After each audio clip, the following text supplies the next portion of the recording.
Gedung Hanyar DPRD Banjarmasin mengusung konsep gajah menyusu setelah diresmikan pada bulan September 2023 lalu akan segera difungsikan pada bulan Oktober 2023. Beberapa mebel atau furnitur yang ada di ruang komisi di Gedung Lawas telah dipindahkan ke lantai 2 Gedung Hanyar.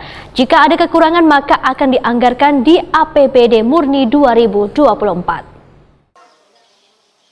Gedung Hanyar DPRD Banjarmasin yang mengusung konsep gajah menyusu setelah diresmikan pada bulan September 2023 lalu akan segera difungsikan pada bulan Oktober 2023. Beberapa mebel atau furniture yang ada di ruang komisi di Gedung Lawas telah dipindahkan ke lantai 2 Gedung Hanyar. Kemudian akan dipindahkan furniture yang ada di ruang pimpinan di Gedung Lawas ke lantai 3 Gedung Hanyar. Demikian dipadahkan Sekretaris DPRD Banjarmasin Iwan Ristianto, Waitakoni Prima TV jelang tengah hari Senin 2 Oktober 2023.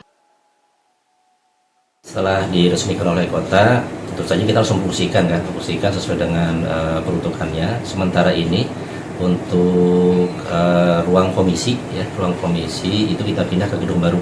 Jadi semua mebelernya kita pindahkan ke ruangan komisi di lantai 2 sehingga nanti setelah mungkin tanggal 5 setelah selesai itu minggu sudah bisa digunakan untuk kegiatan rapat komisi, untuk kegiatan rapat dengar pendapat dengan konstituen, mungkin dengan mitra kerja yang lainnya, sehingga kita ibaratnya sudah berfungsi lah untuk bulan ini sudah untuk kegiatan anggota dewan sehariannya.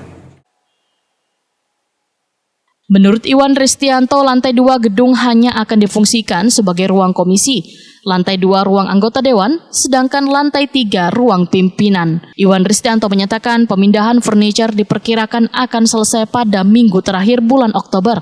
Jika ada kekurangan, maka akan dianggarkan di APBD murni 2024.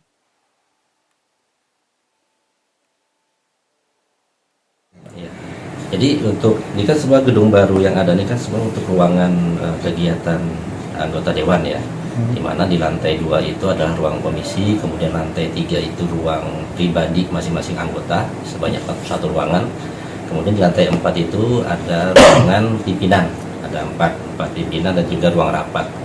Nah jadi dalam bulan ini, minggu pertama, minggu kedua ini kami akan mulai memindahkan barang-barang seperti barang tadi yang sampaikan, ruang meja kursi ruang komisi, kemudian nanti ruang pimpinan. Nah kita isi dengan mebel-mebel yang sudah ada. Jadi kalau misalnya ada yang kurang baru itu kita anggarkan di beberapa di ABT ini ya, di perubahan ini. Kemudian ada juga beberapa nanti juga di murni 2024. Dan mudah-mudahan di bulan ini sudah bisa difungsikan secara maksimal walaupun dengan kondisi mebeler yang terbatas. Iwan Ristianto berharap walaupun dengan keterbatasan mebeler, namun Gedung Hanyar sudah bisa difungsikan, sedangkan Gedung Lawas diinfokan untuk kesekretariatan One Fraksi.